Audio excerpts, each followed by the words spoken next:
All right, ladies and gentlemen, welcome back to Be On Sunday, where we take you inside the culture of Vox Church.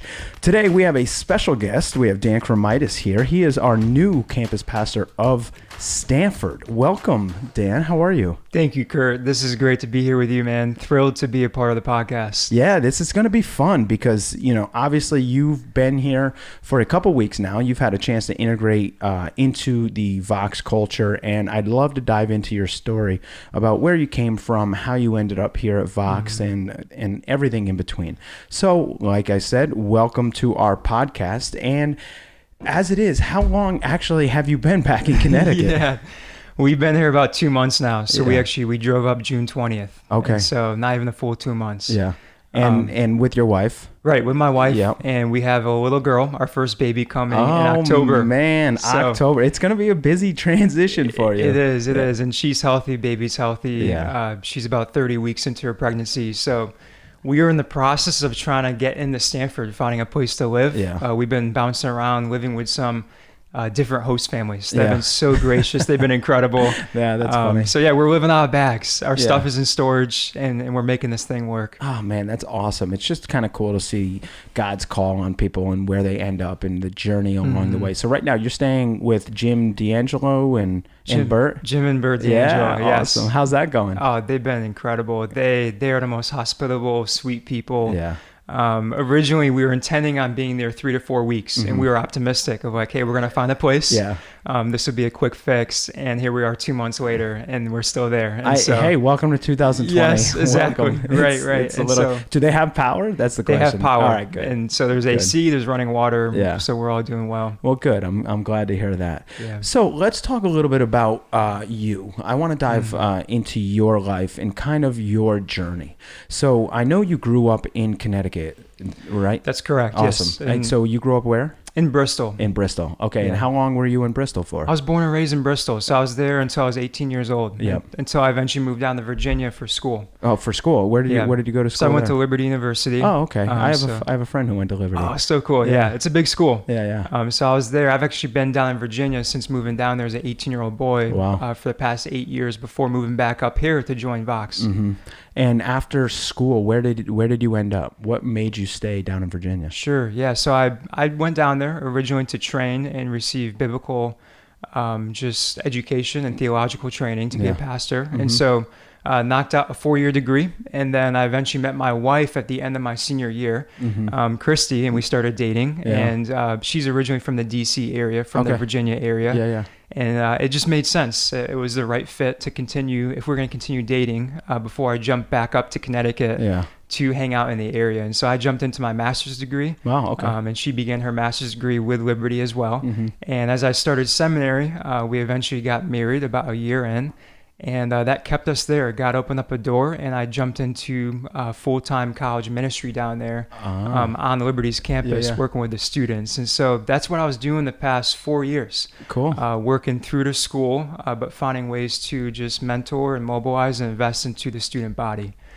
Well, it sounds very precise, very planned out. Yeah. So going back, you mentioned you wanted to go to seminary school, and you went through that whole process.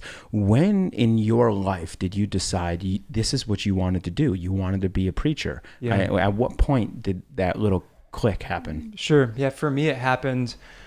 Just the backstory of my life. So I grew up in a Christian background. So from the earliest of ages, I remember attending church regularly. I even went to a Lutheran private K-8 school before attending public high school. And my parents were incredible. They loved Jesus. They taught me about God. We would pray together. But it wasn't until I was 12 years old. So you fast forward to being a 12-year-old boy, and I went to this random youth camp. It was a Christian camp up in New Hampshire. Yeah. And at this camp this week, there was worship. There was a message every night. And I was just going up there like, hey, man, like I'm just going to enjoy hanging out with friends, play sports, maybe talk with girls. Yeah. And little did I know that this would be the most monumental, pivotal type week for me that would change the course of my life. It was during that week that God just gripped my heart and really just spoke to me. I felt like for the first time I encountered the true and living God. And this is stuff that I heard from my parents, from teachers, from church, our pastor, that, hey, Jesus loves me. He has a plan for my life. But until you personally experience that, nothing really clicks and changes. And so that week that happened, and I knew like, hey, this changes everything. So I surrendered my life to Jesus that week, put my faith and trust in him.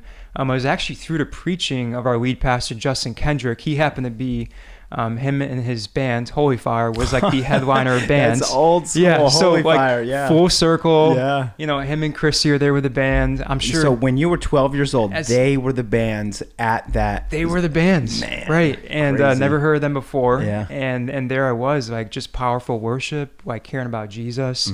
And the preacher, the guest teacher that night when I surrendered my life to Jesus was actually Justin. So it was through his teaching. Wow. Back 15 years ago that my life was just radically transformed.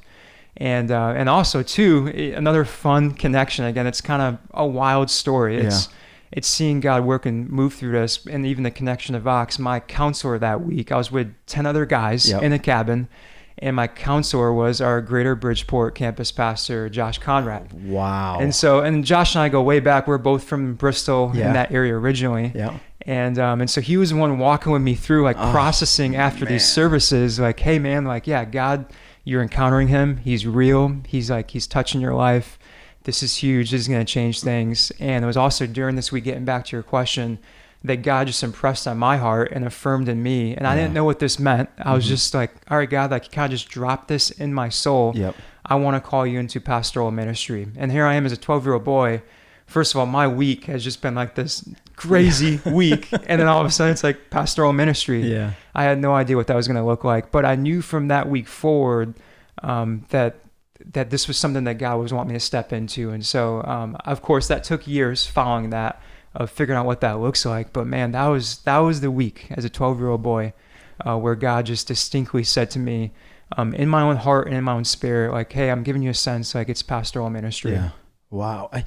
It really is a testament to Josh and Justin and really anybody, because you look at the whole situation. I mean, 12 years old, when you're talking to a 12-year-old boy, you don't necessarily think about the impact that you may have. And we're going to use you as a very specific example, because sometimes we overlook these conversations that we may have with people that are a little bit younger, and we don't realize the implication that it may have for years and years and years. If it wasn't for you that week and Justin and Josh and anybody else who helped you influence, maybe you wouldn't be sitting here today having this conversation. And I think we kind of need to reflect on some of the conversations we may have with different people. The words that we say are very impactful, because it can lead someone down a path. And we'll use you as an example. It's crazy to think at 12 years old. And I'm just going to follow up with this question. Although you were you're not even a teenager yet, you're 12. How were you able to sustain that fire and that drive for God throughout your teenage years leading up into college? How were you able to keep that going? Because I know for a lot of people, sometimes they'll go to a conference, especially, and they're kind of hot and cold. So it seems like you had that passion for God throughout the entire time. How were you able to sustain that and keep that?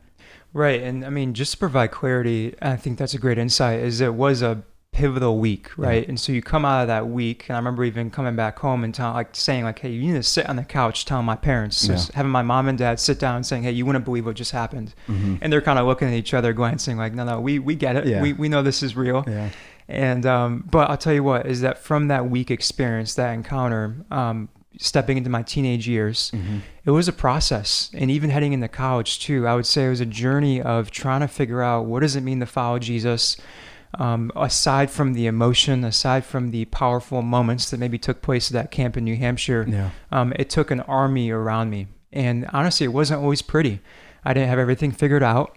There were, for me, many times, especially over the course of my teenage years, high school, just stumbling, having setbacks, being disappointed in myself, hoping for quicker progress with my walk with Jesus. There were moments of just even doubting, hey, is this really worth it? What does this really look like? And so, but there were key, I think, men that from youth pastors to my parents to other leaders that I had in my life that really spoke into me and kind of linked arms with me and said, hey, we're going to go on this journey together, and you can't do this by yourself. Yeah. And so I really do believe that to even have those teenage years segue into my early 20s and not to lose sight of what God did to me that week as a 12-year-old boy, and even just dropping in my heart, hey, it's ministry. I stand on the shoulders of many other people that have kind of carried me along the way and moved me towards that. Yeah, that's incredible. You look at some of the ups and downs of life, and I can say this about myself. You go through and you kind of look at where you are at that time. And it's funny, when you're in a good place, in a solid place, you look around and there's always people that are there walking with you. There are, and yes. When you kind of feel down and out at those times, you look around and you kind of feel a little bit lonely. So to go back and think about, surround yourself with these people that are going to encourage you, and they're going to help you and motivate you to be the person that you are called to be. And it sounds like you had that background, you had those people. And this is for all of our listeners out there. Surround yourself with people that are going to encourage you and help you walk the path that you're supposed to be walking. And whether it's a community group or whether it's through close friends or whatever it may be, I feel like that's just an important, stop for a second, look at your situation and figure out who's around you. Are they toxic, or are they people that are going to encourage you, that are going to read the word with you and talk about it and have those conversations? I mean, that's so important, so important. Yeah. So let's fast forward. So we're done with Liberty University. You got married after, or how long have you been We've married? been married. We just had our 4-year anniversary back in June. There you go. Yeah. June what? June 12th. Oh, okay. We're June 2nd. So close. Same close. month, though. Same month. So fast forward. Now you're the youth pastor, or? Yeah, like a college pastor. Okay, college pastor. So when did Vox come into the picture? When did you, and I want to talk about this story because there's so many different questions, but how did you hear about Vox? I know you grew up in Connecticut, but how did that even come into the picture? Yeah, for years, and as I stepped down to Virginia and made that trek as an 18-year-old to go and study, I had my vision for life, my hopes and kind of dreams was, hey, I want to get eventually back up to New England. Okay. And so that was always there with me of like, hey, God really birthed this burden and desire to be back where I was from. And so I was aiming for that, doing everything I could of like, let's go get training and I'll come back up, whether it's church planting. But I was hoping to be in a city that's influential, some type of cultural center, and just to go and love people and share the gospel. And so that's kind of like the underlying desire that was always there. Okay. And then, I get married with a lovely, beautiful wife that she also has a desire to go and make disciples. And she had heard about just even my hopes of like, hey, it'd be incredible to eventually get back up into New England. And so here we are a couple years into our marriage, and we're always just praying, knowing that we just had the sense that Lynchburg wasn't our last stop where Liberty is down in Virginia. Yep. And especially if you rewind about a year ago, so about this time last summer, we just felt God impressing on our hearts to begin praying. Wow. And we just sensed like, hey, I think our time in Virginia is coming to a close. Now, we didn't know how many months, how many years, but we just started kind of praying, surrendering, and saying, God, like, we have no idea what this looks like, but we just want to have open hands, open hearts, and do what you want. And so I actually distinctly remember last summer we were sitting in a coffee shop, and we actually just put on a notebook, 2 different sheets of paper. We just started writing down desires that we had and praying through them. And one of them was a sheet of like the type of area that we're going to live in, like the city, the demographics, the makeup of that environment. And then we also put down a second sheet of paper. Hey, these are things that we're praying for a church to be a part of, to step into leadership with, to partner with. And so we write out a long list, and we just kind of say, all right, God, this is you. And so we kept touching base with that list over the course of the next couple months. Yeah. And it just grew for us. Like, Lord, like, okay, we're going to start putting ourselves out there. So I start reaching out to different connections, different leaders, and just saying, hey, like, this is kind of our story. This is what we're interested in. We are gunning for, we're hoping to be around a larger city. Yep. We want to be around a diverse area. We want to be even hopefully around New England. Yep. Christy's family's from Virginia, mine's from Connecticut. If it's in between that window, that'd be great. Yeah. As we even begin a family and raise a family. And my wife, she works as a business consultant, and so she at times travels. So we even wrote down things like the airport being close by, like an international airport. Yep. And then of course too, like, we just want to be around a church that was big into outreach and making disciples and planting more churches. The reproducing idea was important to us because we had been a part of a church in Lynchburg that was actually a church plant originally. We jumped on board down there with this church called Bedrock Lynchburg, and they were a church plant that we stepped in about a month or two into their launch. And so that was just like something knit into our hearts of like seeing something starting, launching, and then growing. And so, you know, when you start talking about Vox and we start talking with different people, praying, pushing out resumes, having phone interviews, checking in with different leaders. We didn't have like this, we have to go to this church though.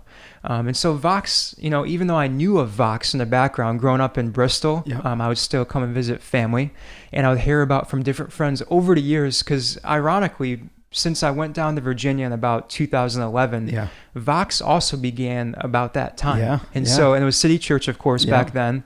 And so for pretty much my time down in Virginia, outside of Connecticut, is when pretty much the birth and just the growth and explosion of Vox Church took place. And so over the years, visiting family, holidays, friends, we just met different people that began getting connected with Vox and saying, hey, we're attending, we're participating, even different leaders stepping up as volunteers. And so it was always on our radar of like, okay, we've heard about this church called Vox. They're growing, expanding. It seems to be like they're doing something right.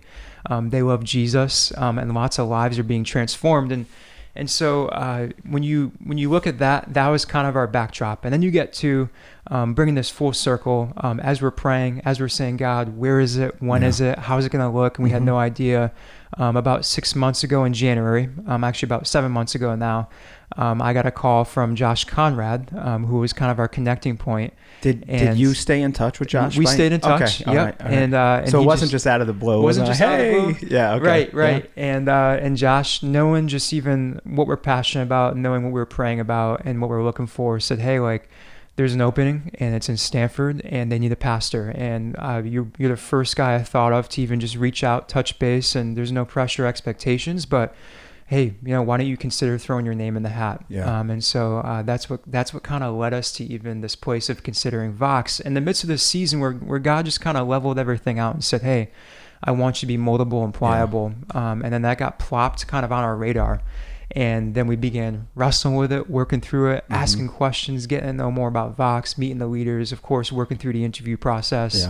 And that was, we can talk more about that in detail too. So. It's such an interesting story because, again, if for those listeners that don't know this, you're the only campus pastor that hasn't grown from within the church. So it's interesting to hear your story about how you got here, what it was like, your journey here, because most of the people understand the culture of Vox. And I am a firm believer that we have an unbelievable culture. This isn't just a church. This is a community of people with like-mindedness to go out and reach the people of this region. And knowing that and being a part of that, you understand the culture. But you were, I know you knew of Vox, but you were down doing your work down in Virginia, which is it's such a crazy story to hear how you ended up here. So what was the draw? What really made Vox feel like home for you and feel like this is where you can grow as a pastor? This is where you can reach and continue your journey as a pastor? Yeah, it's a great question. So for us, it's a lot of factors, but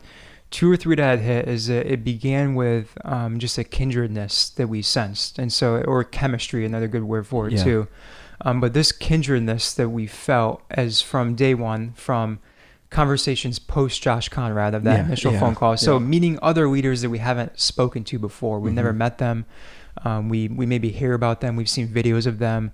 And so for us, the more close contact that I had with our executive pastor, Mike Schnepp, with other campus pastors that I spoke to, with Justin Kendrick, from even the time that we had for a couple of days being up here, not only interviewing, but also it was like almost like a double interview. Like we were asking just as many questions back because we're new to this culture. We don't understand the Vox DNA as much. But every conversation we had, we saw just the genuineness and authenticity that, hey, like these leaders, like they, first of all, they're a lot of fun. They goof around, they joke around a lot. Yeah, they do. Man, like it is so cool. But they take seriously this calling on their lives to see New England transformed because of Jesus. And so for me, the vision, the passion, and just even the way they're going about their business was such a draw to Christy and I.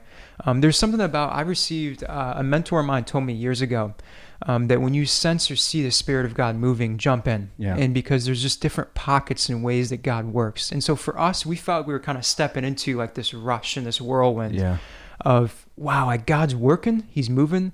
It may not be like, listen, Vox isn't a perfect church. There's no perfect church. We know that. It's not about all the right systems or people, but for some reason, God's blessing what they're doing. There's fruit, there's massive life change happening, and the gospel's taking root. And hey, you know what? We need to be a part of that. Yeah. So for us, it became, as we're praying through it, the kindredness, the chemistry, the alignment of like, you know what? We want to put our lives around these people because they're inspiring. They're motivating too. Like we want our children to grow up around these other leaders and to be a part of their lives and part of this movement. We just couldn't sit on the sidelines with that. Now, of course, too, I'd add as well, man, like just the idea of pioneering was huge for us too. And so I love the ability to be creative. I've never needed like a system or structure of like, hey, operate within this. And like, here's all the guidelines. Here's A, B, C, and D. I love the ability to just be strategic, take initiative, and just to brainstorm and try new things out. And that's like at the heartbeat and the core of Vox of like, hey, listen, we're planting churches all throughout New England in some of the biggest cities. And we're going to try to be in these gathering places. But listen, we understand that each city needs to be reached differently. And so for me, the pitch of like, hey, Dan, like we want to bring you on and you would be stepping into Stamford, an area that is different than other cities. It's different than Hartford. It's different than Worcester. It's different than New Haven. And we need you to go and figure out, and we're going to have a team around you. We're going to be the safety net for you. We're going to support you. But you're going to go and do this, and you got to just try things out and figure out how to go and reach the city. Man, that was so appealing because that's life-giving, that's invigorating. And so just the risk and the adventure with that was something that we got caught up into and that we were just so sold on with Vox. Man, what a story. What a story. So when you came up and interviewed with Justin, did you mention the story about how Holy Fight, did he know, like, have you had any conversations with him prior to that? Right. I had to have self-control. I remember telling my wife as we were heading up there, like, I can't geek out or nerd out and just be like, hey, like first conversation, the first 5 minutes, like, hey, you were the guy where I got saved through your preaching. That's so funny. I believe, I mentioned it afterwards, like at the end of the day, kind of loosely. And I think honestly, we need to talk more about it and just kind of like reconnect on it because it'll be fun just to kind of share that together. And what did he say? Oh, I mean, he was excited, and I was like, wow, like I remember that camp week, and that's so cool. That's awesome. I hear a ton of stories about that, and not just Justin specifically, but just how one person may have had an impact on somebody else. And again, we can go back and talk about this, and you hit it on the nail on the head. But it's amazing. It's absolutely amazing, these key moments in life and how that transitions and trajects our life into different ways. So lastly, I just wanted to talk about Stamford just a little bit. So now you're the lead pastor of Stamford. We obviously haven't had a homegrown church or church service. Everything's been online. How have you been able to connect with the people in Stamford and kind of present and say, hey guys, I'm the new campus pastor? What has it been like in the interim of everything going on? Sure. Yeah. I mean, we've done just a lot of phone calls, a lot of Zoom calls. Like we almost need to, right? And then we've also gotten into the city quite a bit too. And so we've been there a couple of nights a week, and not only doing some events, like some prayer walks, some gatherings, even a cookout, watch party type stuff. But it's just been a lot of like hanging out over coffee, hanging out with couples and just getting to know them and just giving them opportunity to even ask us questions and just getting a feel for us, rubbing shoulders as we build trust. And because we were convinced, especially with now COVID in the background, of like hindering some of the larger type gatherings, maybe the typical way we think of church, we've just said, hey, listen, like success for the season is just really getting up close with these people. We're a little bit smaller in Stamford. It's a core group. They're very loyal to each other. They are bought into the vision. They're a lot of fun to be around, and they've been so warm and gracious with receiving us.